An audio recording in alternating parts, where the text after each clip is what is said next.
ദേശീയപാത 66ന്റെ ഭാഗമായ കാലിക്കടവിലെ സർവീസ് റോഡിൽ യാത്രാക്ലേശവും അപകട ഭീഷണിയും ഒഴിഞ്ഞുപോകുന്നില്ല. കഴിഞ്ഞ ദിവസം കുഴിയടച്ച ഭാഗത്ത് വീണ്ടും കുഴികൾ രൂപപ്പെട്ടു. ഇപ്പോഴും ഇതുവഴിയുള്ള വാഹന സഞ്ചാരം സാഹസമാണ്. This news sponsored by Bobby Chamanur International Jewelers, traditionally trusted for 162 years. കഴിഞ്ഞ ദിവസം മണിക്കൂറുകളോളം വൻ ഗതാഗതക്കുരുക്കിനും ആംബുലൻസ് ഉൾപ്പെടെ കൊടുക്കുന്നതിനും കാരണമായ വലിയ കുഴി താൽക്കാലികമായി അടച്ചെങ്കിലും ഇപ്പോൾ അത് മറ്റൊരു അപകടക്കിണിയായി മാറിയിരിക്കുകയാണ്. നിർമ്മാണ കമ്പനി തൊഴിലാളികളെത്തി കരിങ്കൽ മെറ്റലുകൾ നിറച്ചാണ് കഴിഞ്ഞ ദിവസം കുഴിയടച്ചത്. എന്നാൽ കനത്ത മഴയിലും വാഹനത്തിരക്കിലും പെട്ട് ഈ മെറ്റലുകൾ റോഡിലാകെ ചിതറിത്തെറിക്കുകയും ഇതേ സ്ഥലത്ത് വീണ്ടും ചെറുതും വലുതുമായ പുതിയ കുഴികൾ രൂപപ്പെടുകയും ചെയ്തു.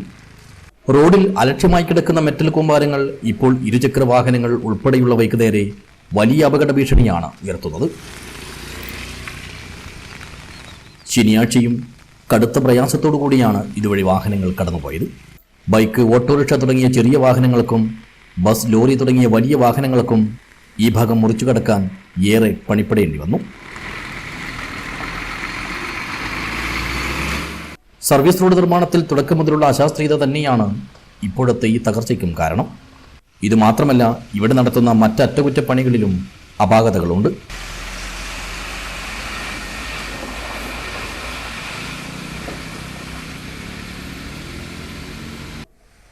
News bureau, Cheruvathur.